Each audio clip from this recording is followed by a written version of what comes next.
I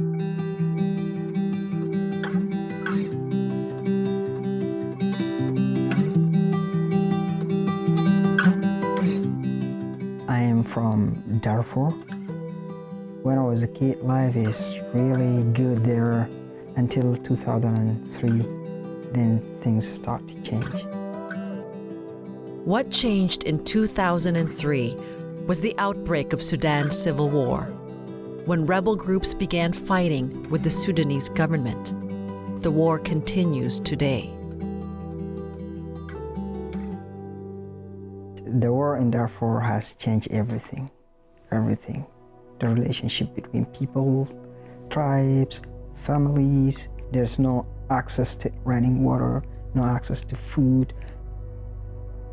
His village where he lived was attacked.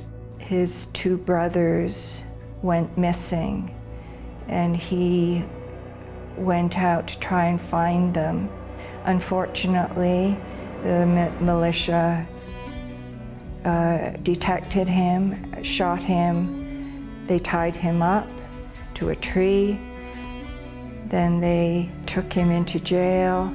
I believe he was there for 3 or 4 weeks, where they beat him, interrogated him, and he was told, if we ever catch you again, we'll kill you. He was 13 when this happened, 13 years old. 10 years later, the militia returned. They captured his family and burnt down their home. Saif was able to obtain a passport and travel to Malaysia. He attempted to travel by boat to Australia. The boat began to take on water, and they were rescued by Malaysian officials. He was detained and deported to Sudan. Upon his return, he was beaten, hung from the ceiling, and tortured. Soon after, Saif secured a visa to travel to Jordan for a medical procedure. He sought to stay there, but remained in danger. Jordan was really hard time for me to stay there as a refugee, as the person of color. My main focus is to stay alive whatever happened. He was scheduled to be deported back to Sudan. He escaped, was captured, and viciously beaten.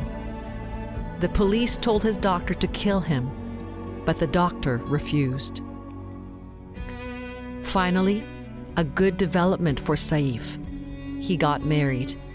His wife's identity is concealed for the protection of her family.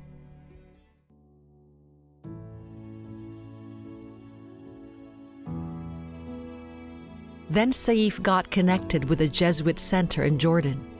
A priest from the center shared Saif's harrowing story with the Office for Refugees of the Archdiocese of Toronto. ORAT found a parish willing to sponsor the family. That's when St. Mary's agreed to partnership with Project Hope, and ORAT and ourselves give some of our own money to be able to support and welcome a new family. It took 2 years for their application to be processed and approved. And then the pandemic hit. For so many days that I'm sorry to tell you this, but we have to live with nothing. And then a lot of thinking, maybe we'll not even get here. During that time, Saif and his wife welcomed a baby boy, and they were pregnant again when they learned of another due date. They told me that you were going to come on 27th of October, and I was like, wow, is this happening? It was really good. We met them as they arrived at the airport. It was a very happy occasion, and they left a life behind, and they were starting a new life here in Barrie. Saif and his family are full of gratitude for the many people who helped them. They are especially thankful for the generous donors to ShareLife who make the work of ORAT possible.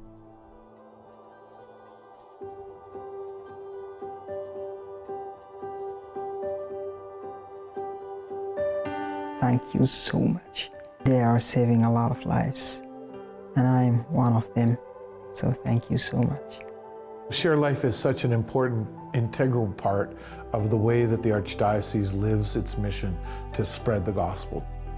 In our own community, we've seen ShareLife impact us through ORAT, the Office of Refugees, which has done a lot to keep the paperwork alive for people like Saif and his family and hundreds of other refugees. Well, I would say good on you for supporting ShareLife. You will never regret it. Give as much as you can and then give a little bit more. That's what I would suggest. Saif and his family are adjusting well to life in Barrie and making the most of their new start. Well, there's hope, and when there's hope, things work well. That's I experienced through my life. Yeah, and there's hope here.